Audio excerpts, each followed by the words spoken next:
أعوذ بالله من الشيطان الرجيم. بسم الله الرحمن الرحيم.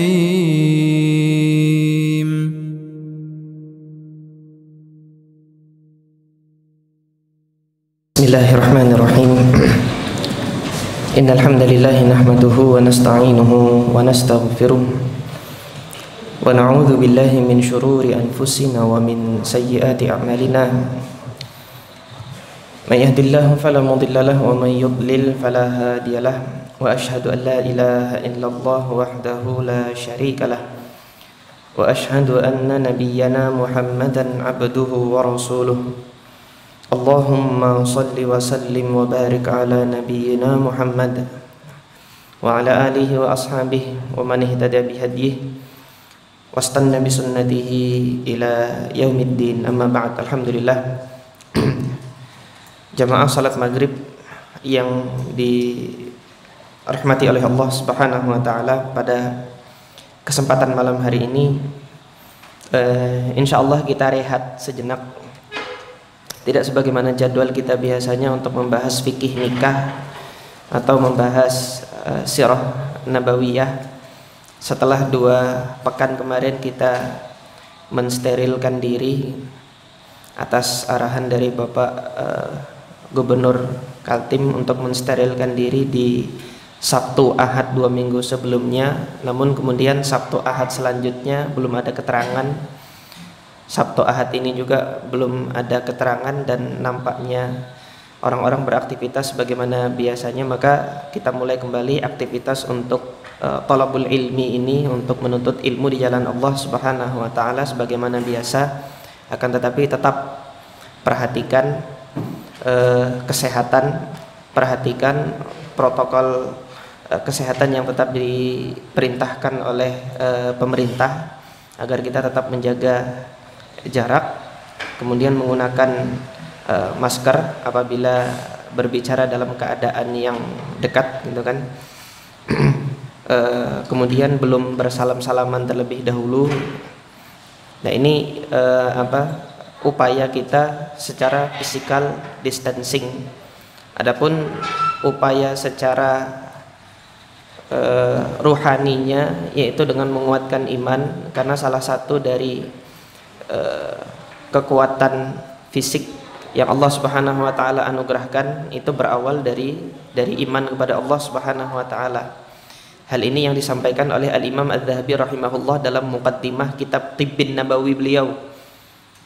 Jadi ada Tibbun Nabawi yang ditulis oleh Al-Imam Adz-Dzahabi, yang mana mungkin yang terkenal masyhur itu yang ditulis oleh Al-Imam Ibnul Qayyim Al-Jauziyah. Al-Imam Adz-Dzahabi satu periode dengan Imam Ibnul Qayyim punya kitab Tibbun Nabawi juga, tapi lebih tipis, tidak lebih lengkap daripada penjelasan dan pembahasannya Imam Ibnul Qayyim. Di muqaddimah beliau sampaikan bahwasanya struktur penyusun tubuh manusia ini dia lebih stabil daripada hewan, dan di antara struktur penyusun tubuh yang paling stabil, yang tidak labil di antara sekian manusia itu adalah orang beriman. Dan di antara orang beriman, struktur tubuh yang paling stabil itu adalah para nabi. Di antara orang beriman yang paling stabil itu para nabi, gitu.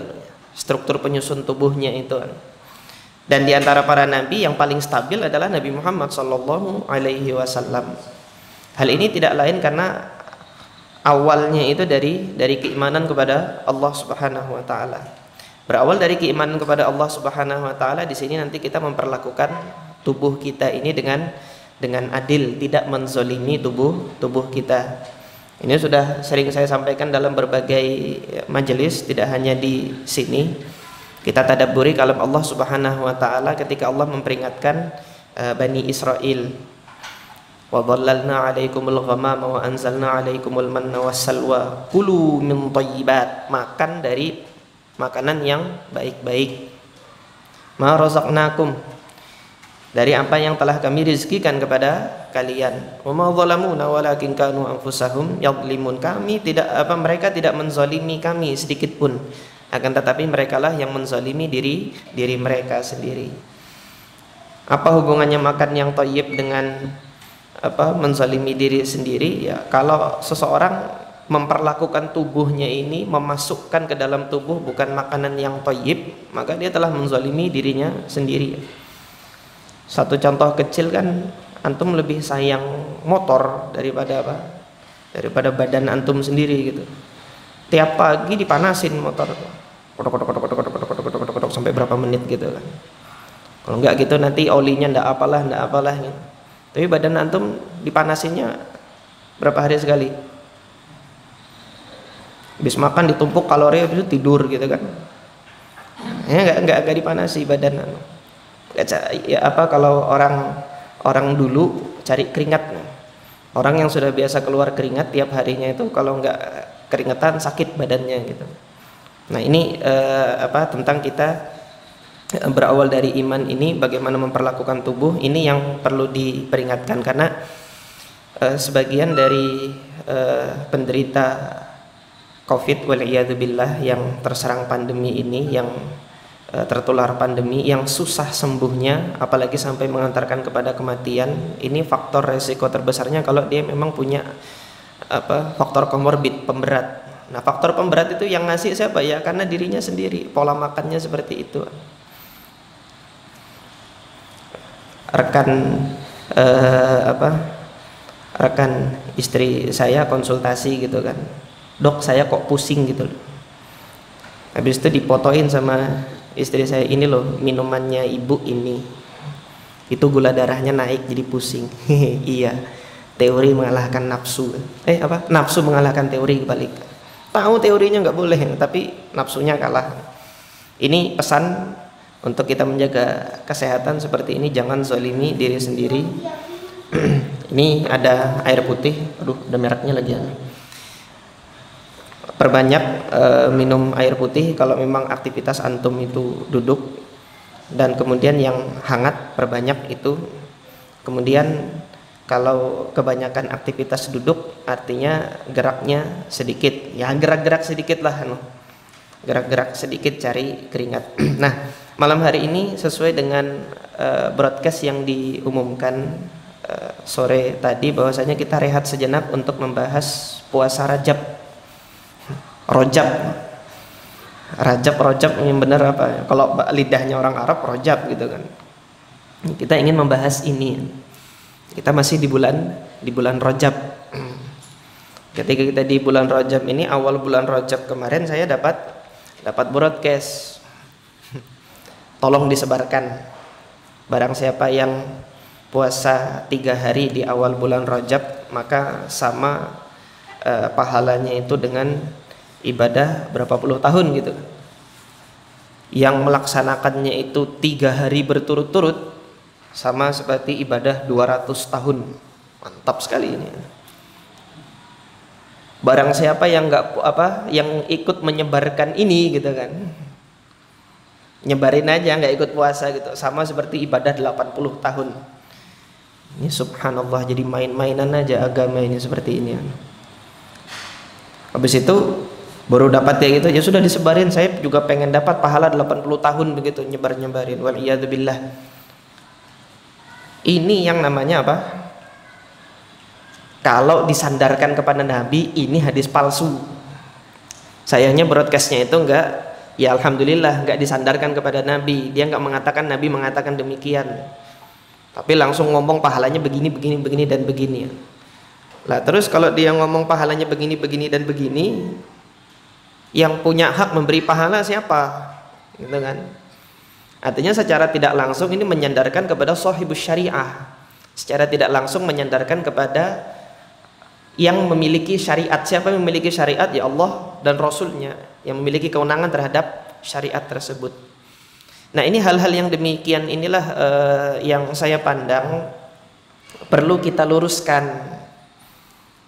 Jadi bahasanya kita nggak menyerang siapapun dari pihak kaum muslimin, menyalah-nyalahkan.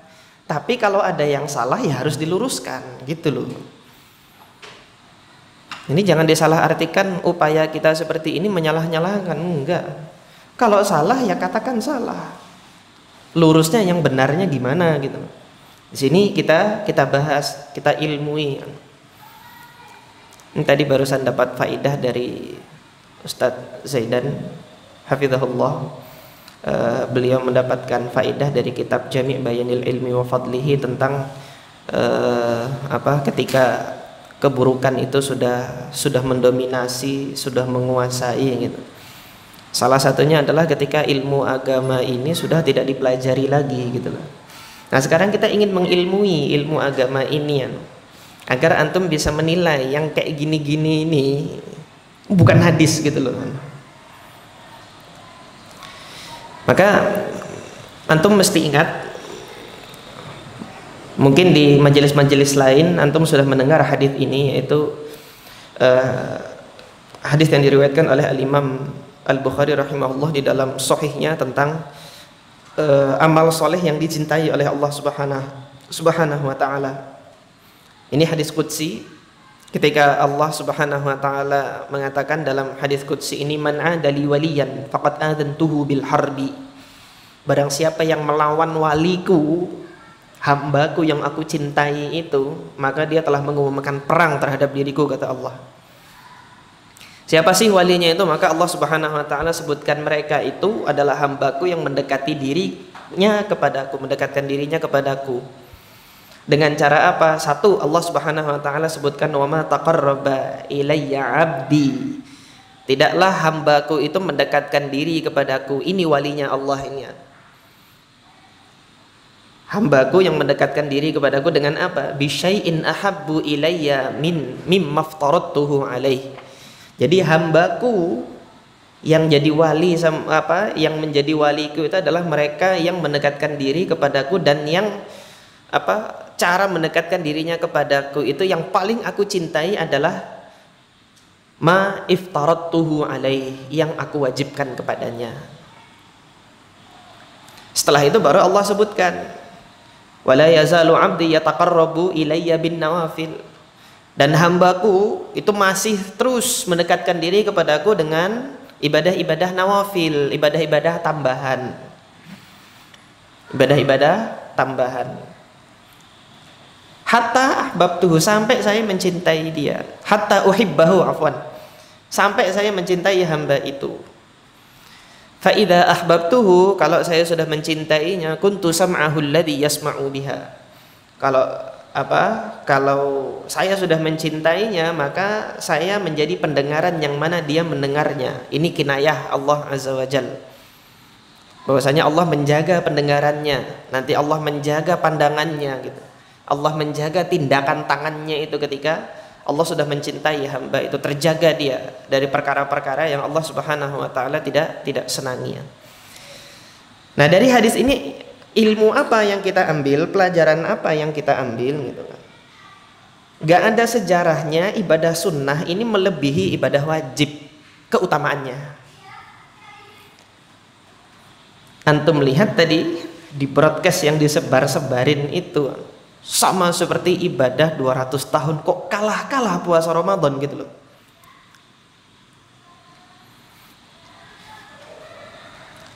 Di dalam hadis yang sahih, puasa Ramadan itu keutamaannya apa? Kata Nabi SAW, man shoma Ramadana imanan wahtisaban. Yang berpuasa Ramadan dengan keimanan dan pengharapan untuk mendapatkan keridhaan Allah subhanahu wa ta'ala, dia dapat apa? Ghufira lahu ma taqaddama min dzambih. Allah subhanahu wa ta'ala ampuni dosanya yang telah lampau. Yang lainnya ada keutamaan apa? Allah masih rahasiakan gitu loh. Lah kok ini ada 200 tahun? Sudah, itu bukan hadis yang seperti itu kan. Ini salah satunya kalau antum mau ngecek suatu hadis itu benar atau enggak, lihat yang Allah subhanahu wa ta'ala wajibkan itu. Nah, adapun nanti kalau yang paling Allah cintai yaitu puasa Ramadan, keutamaannya hanya Allah kabarkan begitu, terus kemudian antum tanya, nggak ada keutamaan yang lain? Nggak ada, cuma Allah rahasiakan. Faedahnya Allah rahasiakan apa gitu kan? Ada banyak faedah yang kalau antum tadaburi insya Allah antum dapat. Tapi di antara hikmah, saya katakan di antara hikmah gitu, Allah merahasiakan itu, ya kita lihat sendiri kehidupan kita sehari-hari itu. Kita lebih senang dapat sesuatu yang kita senangi itu dengan kita ketahui terlebih dahulu kah, atau dirahasiakan, atau istilahnya itu surprise gitu loh. Bisa nggak antum ngomong surprise gitu? Kejutan. Dikasih kejutan nanti sama Allah Subhanahu wa taala di akhirat itu nanti. Nah, kalau antum dapat sesuatu yang antum senangi itu kejutan gitu kan. Tahu-tahu dikasih alhamdulillah, senang itu bukan main gitu loh. Nah, bagaimana ketika kejutan itu nanti diakhirkan oleh Allah Subhanahu wa taala di akhirat. Yang jelas Anda sekarang kewajiban ini dulu gitu loh. Nanti saya dapat apa? Ada dapat pahala dirahasiakan masih sama Allah Subhanahu wa taala. Yang dikasih bocorannya sama Allah, dosa kamu diampuni kayak gini. Yang lain-lain husnuzon kita kepada Allah Subhanahu wa taala, nanti kelak di akhirat dapat apa gitu kan. Nah, terkait dengan puasa Rajab ini tadi sudah kita ketahui bahwasanya hadis yang semisal ini itu tidak benar. Lantas kemudian bagaimana Islam memandang bulan Rajab ini gitu. Kita ketahui bulan Rajab ini adalah salah satu bulan yang diagungkan oleh masyarakat Arab jahiliyah. Oleh karena itu mereka menamakannya dengan nama Rajab. Terambil dari akar kata apa? Ro, jim, ba. Ro, jim, ba. 3 huruf yang menyusun akar kata ini maknanya itu adalah menguatkan sesuatu secara bahasa ini. Seseorang yang memberikan dukungan, menguatkan, itu orang Arab mengatakan rajabtu syai' tarjiban. Aku menguatkan dirinya, mendukung dirinya. Orang Arab menggunakan ungkapan rajaba yurajjibu tarjiban. Nah, orang Arab menamakan bulan ini karena salah satu daripada makna menguatkan itu adalah makna mengagungkan. Karena memang bulan ini diagungkan oleh bangsa Arab. Jadi makna lain dari rajaba yurajjibu tarjiban itu selain menguatkan, yang masih semakna, ada keterkaitan makna dengan makna menguatkan adalah makna mengagungkan.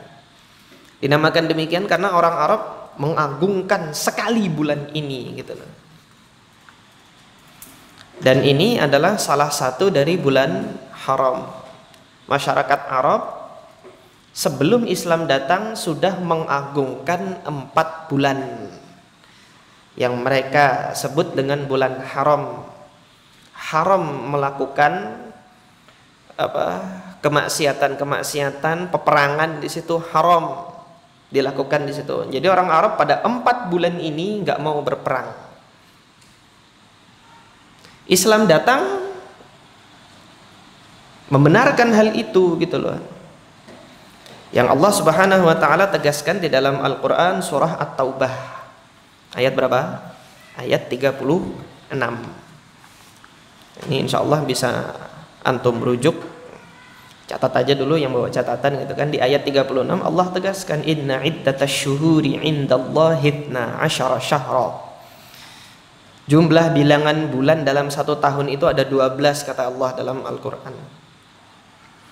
Fi kitabillah, yang Allah tetapkan dalam aturan Allah, fi kitabillah. Nah, ini fi kitabillah fil Qur'an.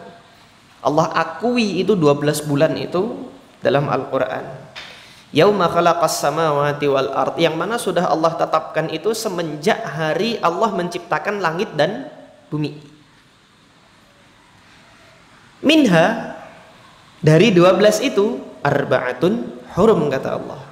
Ada 4 yang punya kehormatan. Makanya disebut bulan haram, dia punya kehormatan di situ. Allah tegaskan di sini apa? Hormati yang 4 ini. Dzalikat dinul qayyim. Demikianlah aturan agama Allah yang qayyim, yang teguh, yang sempurna. Oleh karena itu apa? Kelanjutannya Allah larang di sini, fala tadlimu fihinna anfusakum. Jangan kalian zolimi diri kalian di bulan haram ini. Kalau begitu selain bulan haram boleh zolim? Iya, nggak boleh juga gitu loh. Tetap nggak boleh gitu. Hanya saja kezoliman yang dilakukan di bulan haram, ancamannya nanti di hadapan Allah lebih besar gitu loh. Oleh atas dasar ini di bulan haram bangsa Arab tidak melakukan pertempuran di bulan haram ini. Kaum muslimin juga demikian. Kita kemarin kan sudah belajar sirah. Perang Badar tahun berapa? Oh, belum dikasih tahu ya bulan haramnya apa aja sih? Rajab nih yang pertama. Rajab ini yang pertama. Setelah Rajab, Sya'ban ini bukan bulan haram. Masuk Ramadan ini bukan bulan haram. Masuk Syawal bukan bulan haram. 3 bulan setelah Rajab ini bukan bulan haram. Artinya 3 bulan ini masyarakat Arab yang memang perlu perang di situ, disitulah perang. Masuk Zulqa'dah ini bulan haram. Masuk Zulhijjah bulan haram. Masuk lagi Muharram ini bulan haram. Jadi ada 3 bulan haram yang berturut-turut, 1 terpisah. Nah, karena 1 ini terpisah, oleh karena itu tradisi masyarakat Arab jahiliyah paling diagungkan Rajab ini. Dinamakan Rajab. Seakan-akan terlihat dia itu sendirian aja udah gagah gitu loh nih bulan ini. Bulan haram yang lainnya dia bersama dengan temannya bersanding 3 gitu. Maka kita lihat kemarin ketika pertempuran Badar kan terjadinya Ramadan. Nabi memerintahkan sahabat untuk mengintai dan menghadang rombongan dagangnya Abu Sufyan yang dari Mekah berangkat ke Syam itu di bulan Sya'ban. Ghazwatul Ashirah kemarin kan kita pelajari itu. Lepas dihadang sampai dia di Syam, tunggu kembali Rasulullah SAW bertepatan dapatnya bulan Allah takdirkan terjadi pada bulan Ramadan, dan itu bukan bulan haram. Nah, ini pemuliaan Islam terhadap bulan-bulan haram, yaitu apa? Jangan lakukan kezaliman di bulan tersebut. Dijelaskan oleh seorang mufassir tabi'in yang bermukim di Basrah, yaitu Al-Imam Qatadah ibn Di'amah As-Sadusi rahimahullah. Ini muridnya Anas bin Malik, muridnya sahabat Anas bin Malik, tabi'in di Basrah. Menjelaskan apa? Amal soleh yang dilakukan di bulan haram itu di hadapan Allah akan semakin besar keutamaannya. Pun demikian, kezaliman yang dilakukan di bulan haram di hadapan Allah juga nanti akan semakin besar ganjaran dosanya itu. Nah, apa tradisi jahiliyah terhadap bulan Rajab ini? Ini kan tadi bulan haram Islam sudah membenarkan gitu kan. Nah, kita akan melihat tradisi masyarakat Arab jahiliyah itu di bulan Rajab. Masyarakat Arab jahiliyah di bulan Rajab, di Jumat pertama bulan Rajab itu mereka menyembelih sembelihan, tapi untuk berhala mereka. Ini yang disebut dengan atirah, ain ta ya ro ha, tak marbutah terakhirnya, atirah. Nah, hal ini ditegaskan oleh Nabi SAW dalam hadis yang diriwayatkan oleh Al-Imam Ahmad ibn Hanbal di dalam musnadnya, dan hadisnya hasan. Nabi SAW bersabda, la atirata fil Islam, gak ada atirah di dalam Islam ini. Beliau tiadakan tradisi atirah itu dalam Islam, gak ada. Artinya di sini ada perilaku-perilaku atau tradisi-tradisi Arab jahiliyah yang menghormati bulan haram itu di dalam Islam nggak diakui, dan Islam punya cara untuk menghormati bulan haram itu, gitu loh. Secara umum di sini Islam menghormati bulan haram itu tidak dengan ibadah-ibadah yang khusus, akan tetapi tetap melakukan ibadah di bulan itu sebagaimana bulan-bulan yang lainnya, hanya saja dengan semangat lebih menghormati bulan ini daripada bulan-bulan yang lain. Yang biasa baca Quran, lanjutkan kebiasaan baca Qurannya. Tapi semangatnya membaca Al-Quran itu di bulan haram ditambah lagi dalam rangka menghormati bulan ini sebagai bulan haram, gitu kan. Semangatnya ditambah, mau jumlah bacaannya ditambah, silahkan. Nah, ini secara umum Islam demikian. Hal ini disampaikan oleh Al-Imam Asy-Syafi'i rahimahullah ketika menjelaskan apa? Hadis Atirah ini. Ini alhamdulillah Allah Subhanahu wa taala memberikan taufik kemudahan bagi kami mendapatkan athar dari Imam Syafi'i ini yang tidak ada di tidak kami dapatkan di tidak kami dapatkan di Ar-Risalah, tidak kami dapatkan di Ikhtilaful Haditsnya, gitu kan. Tapi alhamdulillah ada satu kitab,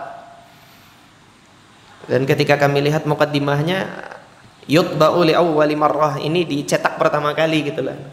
Riwayatnya Imam Abu Ja'far At-Tahawi dari Imam Al-Muzani dari Imam Syafi'i.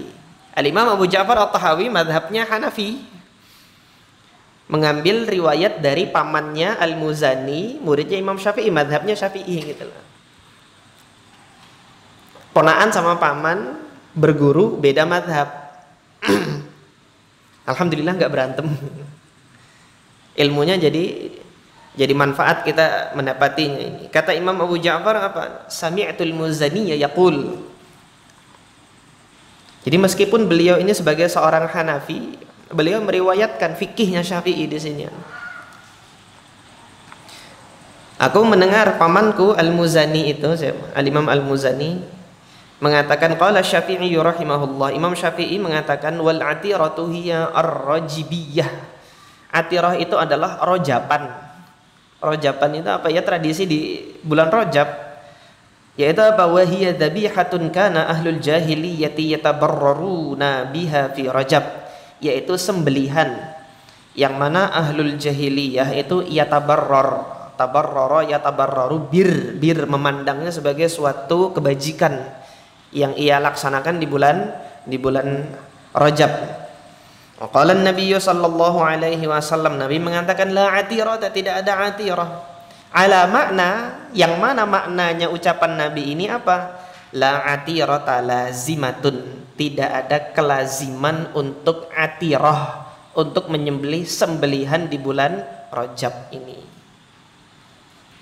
Wa qauluhu sallallahu alaihi wasallam hina su'ila 'anil atirati, dan di dalam hadis lain ketika Nabi ditanya tentang atirah, Nabi mengatakan idbahu lillahi azza wa jal, sembelihlah untuk Allah Subhanahu wa taala fi ayyi syahrin, di bulan apapun, makana bulan apapun, gitu kan. Wa barru Allah wa at'imu, berbuat baiklah untuk Allah azza wa jal dan berilah makan dari sembelihan itu. Artinya di sini apa? Yang dilarang, yang dinafikan di dalam Islam bukan penyembelihannya secara mutlak hingga nanti ketika masuk bulan Rajab nggak boleh nyembelih sama sekali, itu nggak, bukan seperti itu.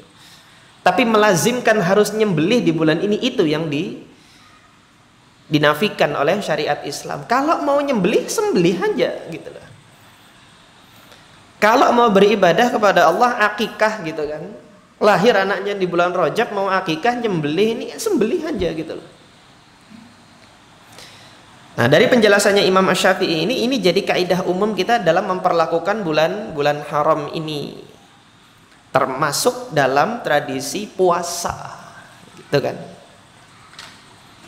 Bukan berarti nanti ketika masuk bulan Rajab ini kita tahu ini tadi hadisnya hadis apa? Bukan hadis kan? Oh, kalau gitu gak usah puasa sama sekali, ya enggak. Tetap puasa, yang punya kebiasaan puasa tetap puasa.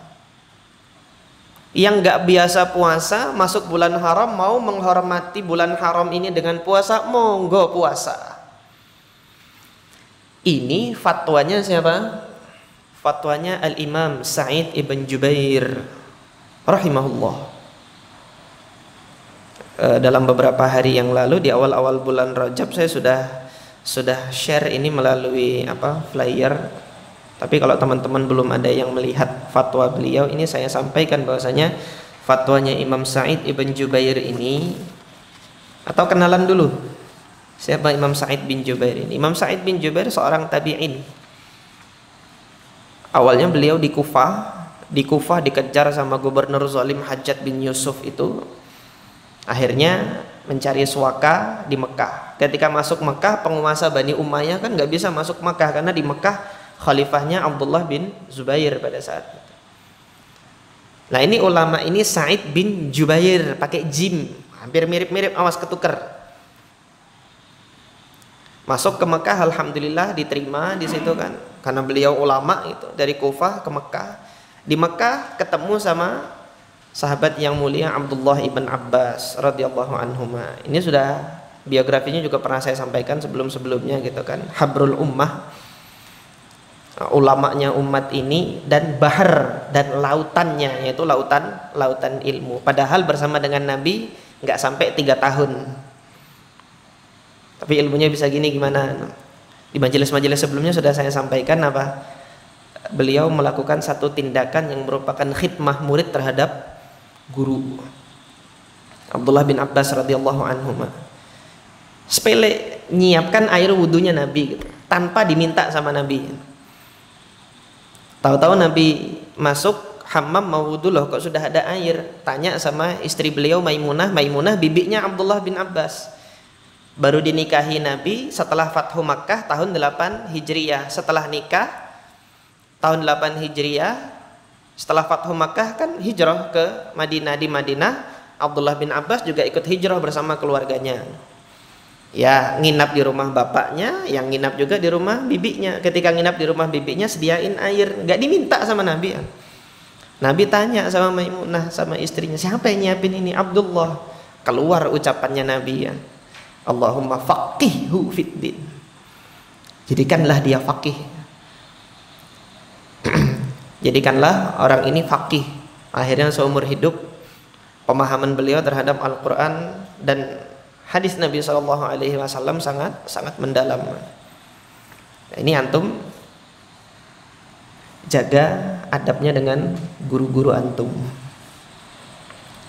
Mudah-mudahan adab yang antum pelihara dengan guru-guru antum itu, siapapun asatidzah di Samarinda ini, hormati mereka. Mudah-mudahan itu yang menjadi sebab Allah ridho dengan antum. Ketika Allah ridho dengan antum, keridhaan itu sampai kepada asatidzah antum nanti mendoakan kebaikan, keberkahan, itu yang membuat ilmu antum jadi barokah. Ini faidah dari Abdullah bin Abbas. Siapa? Muridnya Sa'id bin Jubair ini salah satunya. Nah, Sa'id bin Jubair diriwayatkan oleh Imam Muslim di dalam sahihnya, ditanya tentang puasa Rajab ini oleh salah seorang murid beliau, Utsman ibn Hakim al-Ansari. Qala sa'altu Sa'id ibn Jubair, aku tanya kepada Sa'id bin Jubair an saumi Rajab, tentang puasa Rajab. Wa nahnu yawma idzin fi Rajab, pada saat itu kami tengah berada di bulan Rajab. Maka jawabannya Imam Sa'id bin Jubair apa? Faqala sami'tu ibn Abbasin radhiyallahu anhuma yaqul, aku mendengar Abdullah ibn Abbas radhiyallahu anhuma mengatakan, kana Rasulullah sallallahu alaihi wasallam yasumu hatta naqula la yuftir. Rasulullah itu kalau puasa kami sampai menyangka beliau enggak pernah iftar.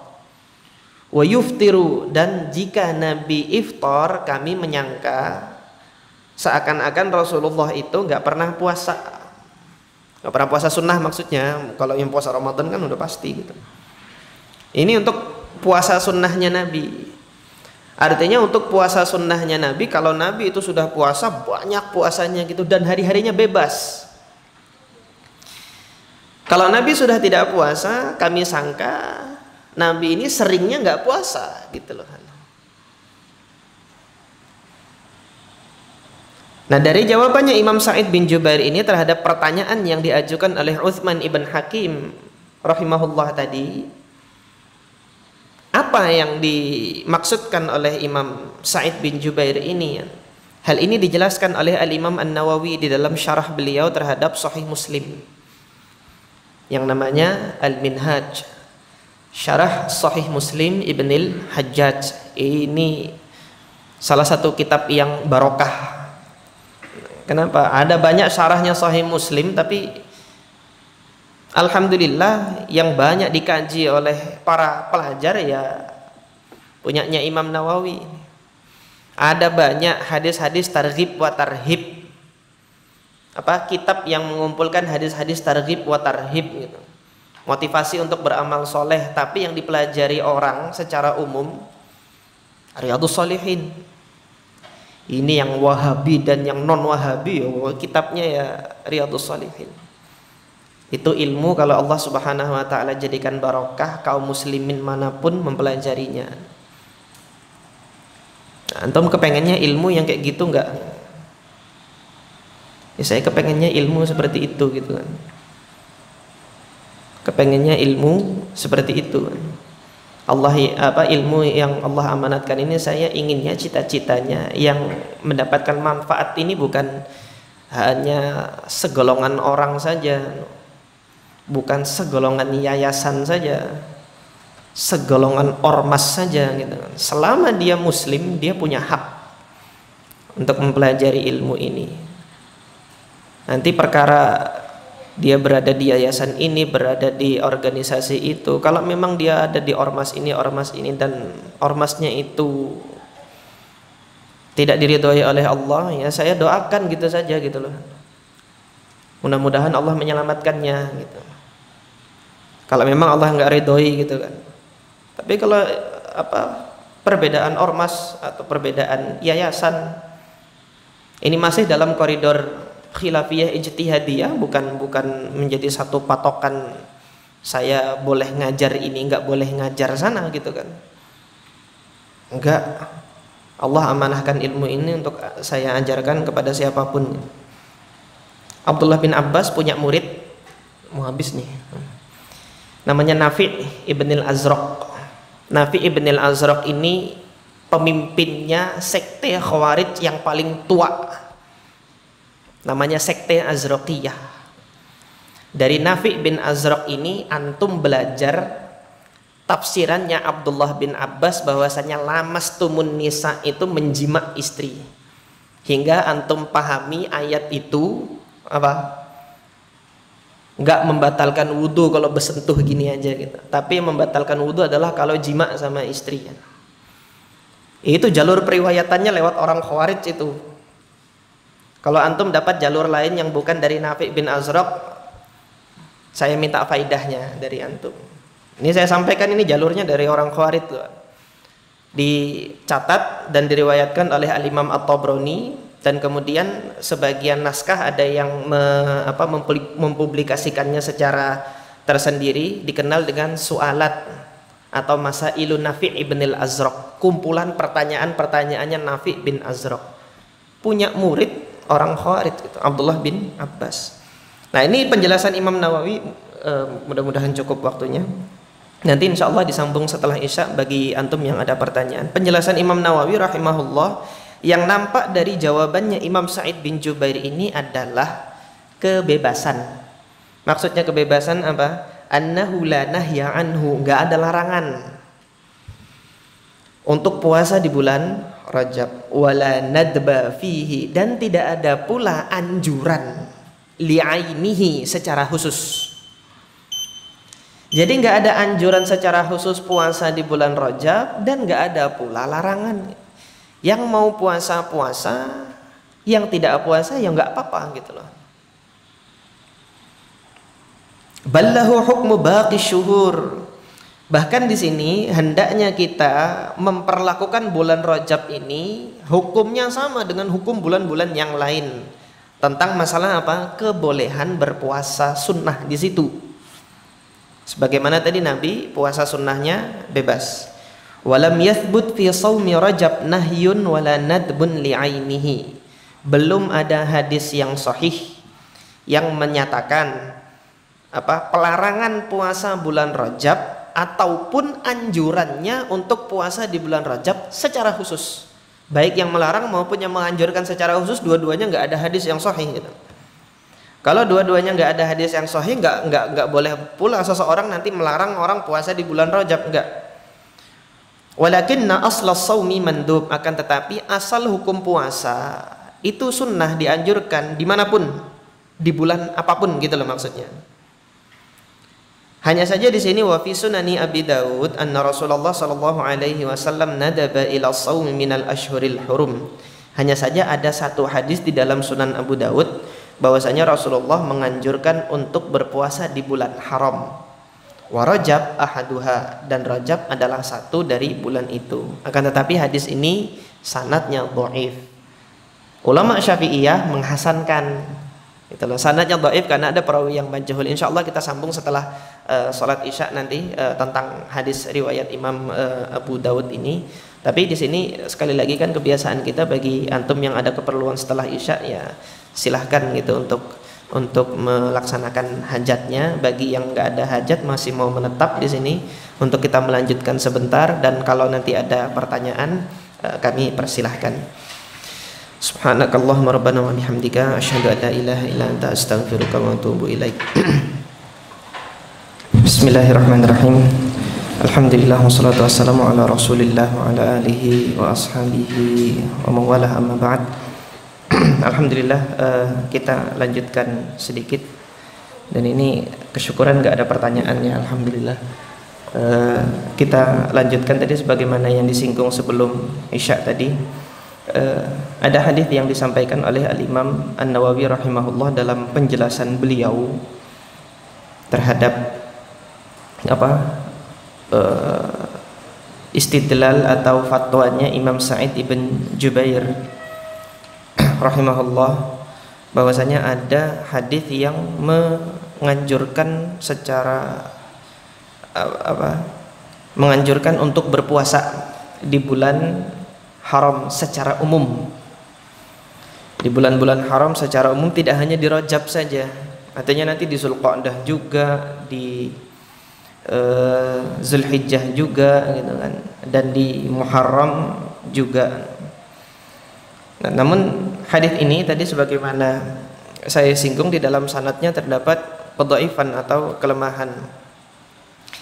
Oleh Al-Imam Abu Dawud di dalam sunannya, beliau menyebutkan babnya ini ya, bab fi shaumi ashhuril hurum, bab puasa di bulan haram, kata Imam Abu Dawud di dalam sunannya. Qala haddatsana Musa ibnu Ismail qala haddatsana Hammad an Sa'id al-Jurairi an Abi Salil an Mujibat al-Bahiliyah an abiha aw ammiha. Diriwayatkan dari Mujibah al-Bahiliyah, dari ayahnya atau dari pamannya, annahu ata Rasulullah, bahwasanya ayah atau pamannya ini datang kepada Rasulullah sallallahu alaihi wasallam, thumman talaq, kemudian pergi, fa'atahu ba'da sanah, setelah 1 tahun datang lagi kepada Rasulullah, wa qad taghayyarat haluhu wa hay'atuhu, berubah kondisi badannya itu, enggak seperti pertama kali ketemu sama Rasulullah dulu. Faqala ya Rasulullah ama ta'rifuni, wahai Rasulullah engkau enggak kenal saya. Kata siapa? Kata ayahnya Mujibah tadi. Qala wa man anta, kamu siapa? Kata Nabi.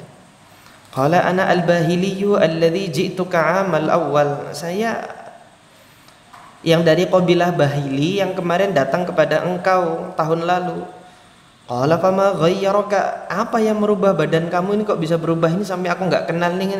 Waqad kunta hasanal hay'ah, padahal sebelumnya kamu terlihat seger gitu loh.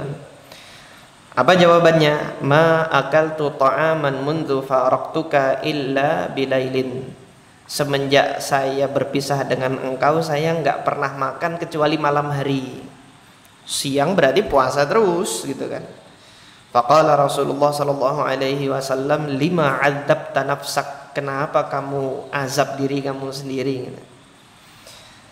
Maka Nabi mengatakan, "Tsumma qala sum syahras sabr." Puasa di bulan sabar. Bulan sabar ini bulan Sya'ban. Kalau mau puasa, puasa di bulan sabar, yaitu bulan Sya'ban. Wa yauman min kulli syahr, atau satu hari saja di setiap bulan gitu. Qala zidni, tambah lagi wahai Rasulullah, fa inni bi quwwah, karena aku masih kuat lagi lebih dari itu. Qala sum yaumaini, kalau gitu puasanya 2 hari saja setiap bulan. Qala zidni, tambah lagi wahai Rasulullah, sum thalathata ayyam, puasa 3 hari kalau begitu di setiap bulan. Qala zidni, tambah lagi.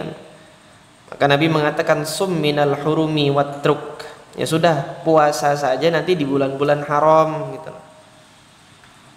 Sum minal hurumi watruk, sum minal hurumi watruk, puasa 1 hari di bulan haram, kemudian utruk, kemudian tinggalkan. Puasa Daud maksudnya, hari ini puasa, hari ini enggak, hari ini puasa, hari ini enggak, tapi di bulan haram.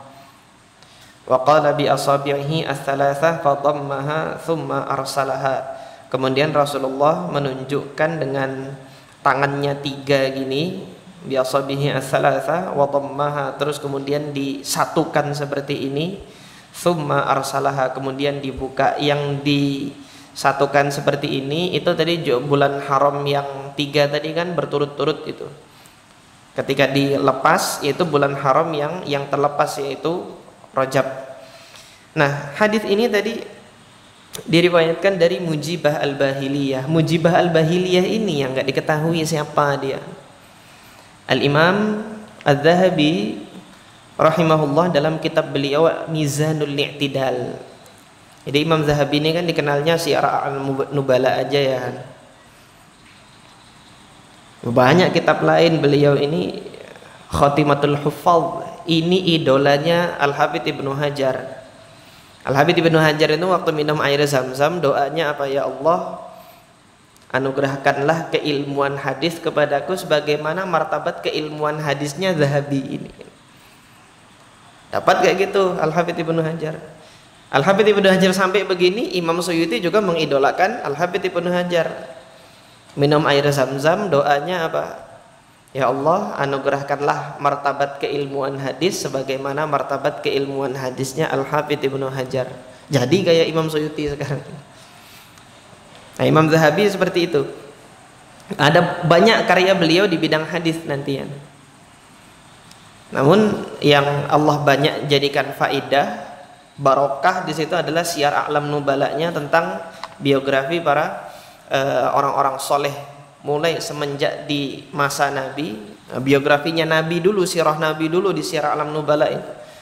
Kemudian para sahabat dan yang seterusnya sampai di masa beliau para ulama itu ditulis oleh Al-Imam Az-Zahabi ini. Dan sesuai dengan nama beliau, Az-Zahabi, Zahab, banyak kata-kata emasnya yang bisa antum dapati dalam Syiar A'lam Nubala itu. Nah, beliau punya kitab khusus untuk mengumpulkan perawi-perawi yang dhaif. Namanya Mizanul I'tidal fi Naqdir Rijal. Di sini perawi-perawi yang dijarah, yang divonis dhaif, meskipun nanti enggak, kesimpulannya belum tentu perawi itu dhaif. Yang jelas ada ta'an, ada celaan dari ulama jarah wa ta'dil, beliau masukkan di dalam Mizanul I'tidal itu. Nah, ketika mengomentari Mujibah Al-Bahili ini, beliau mengatakan Mujibah Al-Bahili, sin di dalam Sunan Nasai dia Mujibah Al-Bahili laki-laki, kasih kode sin. Sin itu Imam Nasai, artinya ketika Imam Nasai meriwayatkan hadisnya Mujibah Al-Bahili, dia ditetapkan sebagai seorang perawi laki-laki. Wa yuqal Mujibah Al-Bahiliyah 4. Dan pendapat ulama rijal lain menyatakan Mujibah Al-Bahiliyah ini perempuan. Al-Bahiliyah, ada tak marbutahnya, dia itu perempuan. Ini ada di dalam Sunan Arba'ah yang 4, Sunan Abu Daud, Sunan At-Tirmidzi, An-Nasai dengan Ibnu Majah. Tadi yang dia disebutkan sebagai laki-laki itu di Sunan Nasai saja. Yang dia disebutkan sebagai perempuan ada di Sunan Sunan Abu Daud, Tirmidzi, Nasai dengan Ibnu Majah. Sampai di sini ini orang laki-laki atau perempuan aja para ulama rijal belum ada ketetapannya gitu loh. Yang mana orang ini gitu loh. An ammihi fis shaum, yang dikenal dengan hadisnya beliau mengatakan dari pamannya tentang puasa ini tadi. Wa anhu Abu Salil, Abu Salil perawi thiqah, dan yang meriwayatkan dari dia Abu Salil. Nah, kesimpulan Imam Az-Zahabi di sini mengatakan apa? Gharibun la yu'raf. Perawi ini, mujibah ini gharib, asing, la yu'raf, enggak tahu. Alias kalau dalam istilahnya imam para ahli hadis majhul. Majhul ini enggak diketahui dia. Apakah riwayatnya layak diterima atau tidak? Kalau dikatakan sahabi, sahabat pun enggak ini gitu loh. Tidak diketahui ulama yang lain yang menegaskan beliau ini sahabat atau bukan. Nah, atas dasar ini gitu kan, atas dasar ini sanad lemah. Ini sanad yang lemah. Nah, para a'immatus syafi'iyah di dalam kitab-kitab mereka mentolerir riwayat ini untuk diterima. Ya, ini ijtihad mereka gitu kan. Termasuk Al-Imam An-Nawawi tadi ketika menyebutkan ini kan seakan-akan Imam Nawawi merekomendasikan hadis ini untuk bisa diamalkan, yaitu untuk berpuasa di bulan-bulan haram dan bulan Rajab salah satu darinya. Seakan-akan gitu kan, ada kesan yang demikian. Nah, hal ini kenapa? Karena memang kelemahan atau kedhaifan karena sebab jahalah ini adalah kedhaifan yang masih bisa ditolerir oleh sebagian ahli hadis gitu loh.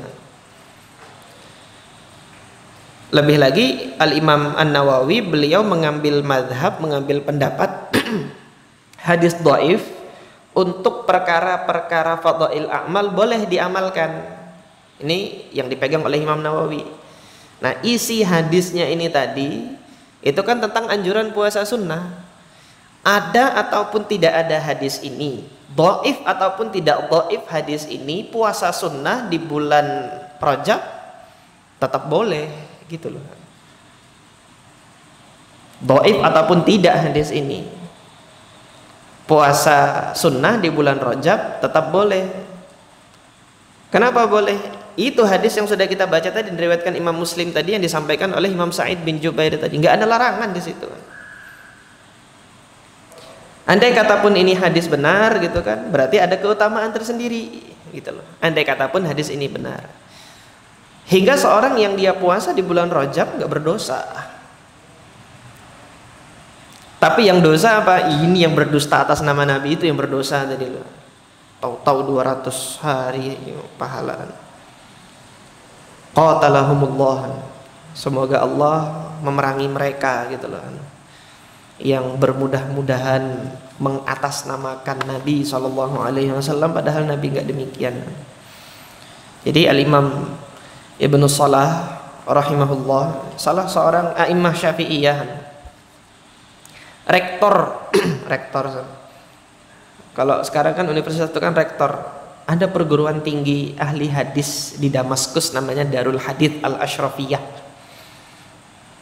Artinya pimpinan tertinggi Darul Hadits ini yang pertama kali adalah Al-Imam Ibnu Salah. Nama beliau Abu Amr Utsman Ibnu Salah, dan madhab beliau Syafi'i. Tapi di dalam dalam fatwa fikih Syafi'i beliau tidak begitu dikenal gitu loh. Karena memang pendapat beliau didasarkan pada hadis Nabi SAW.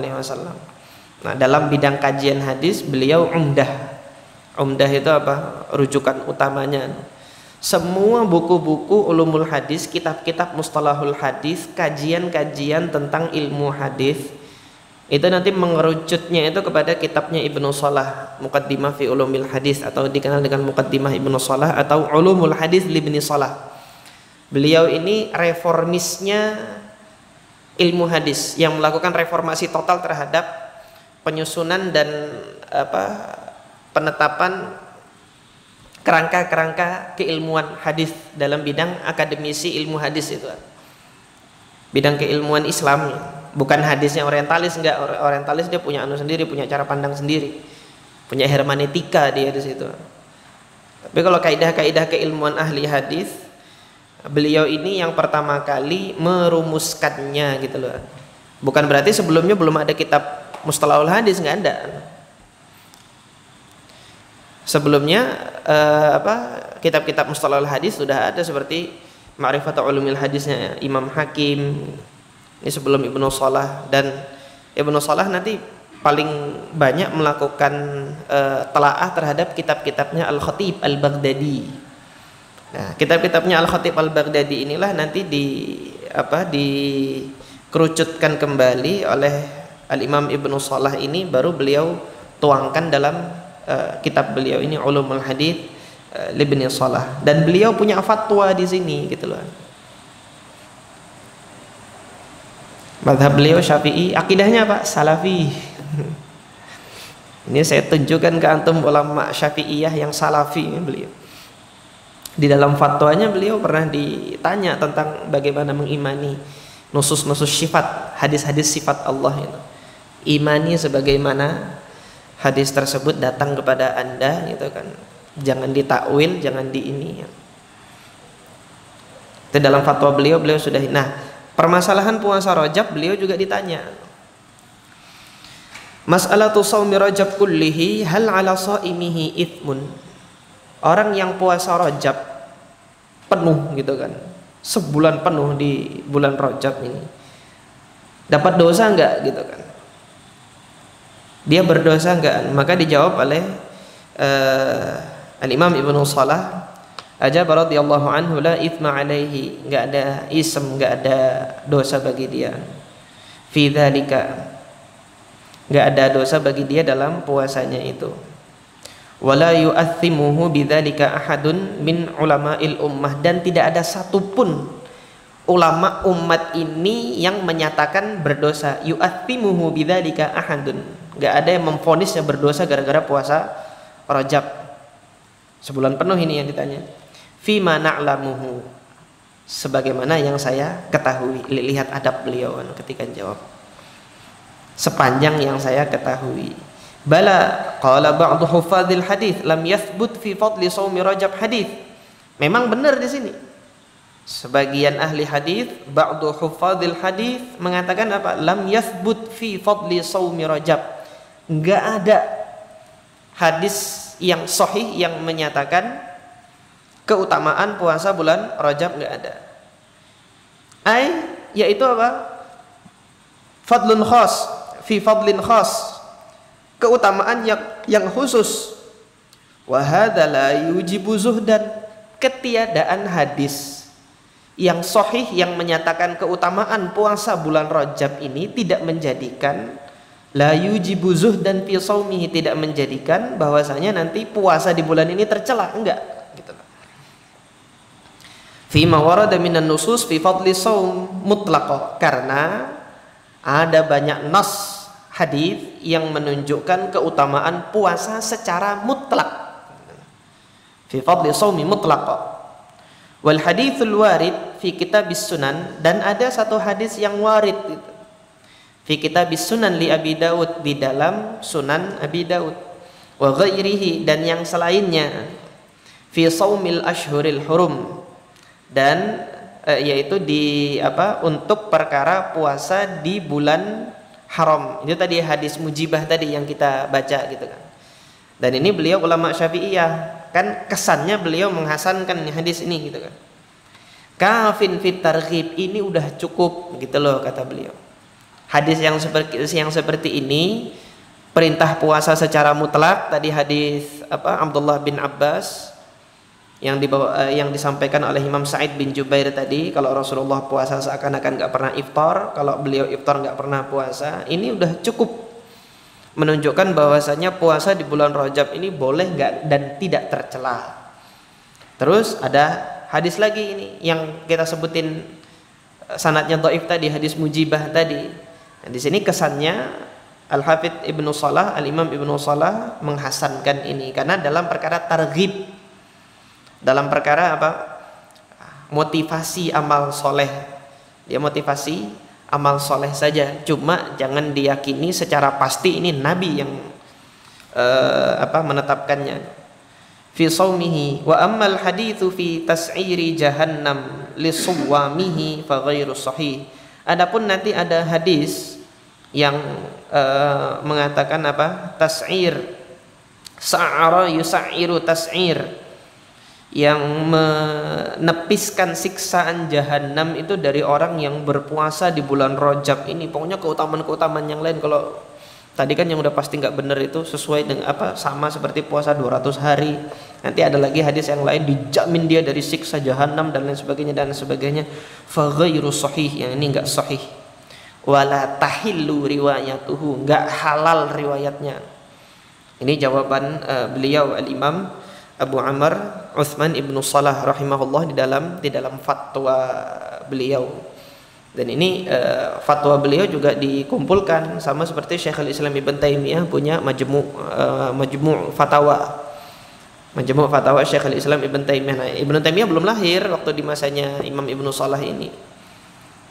Nah, Imam Ibnu Salah di abad ke-5 Hijriah gitu kan beliau.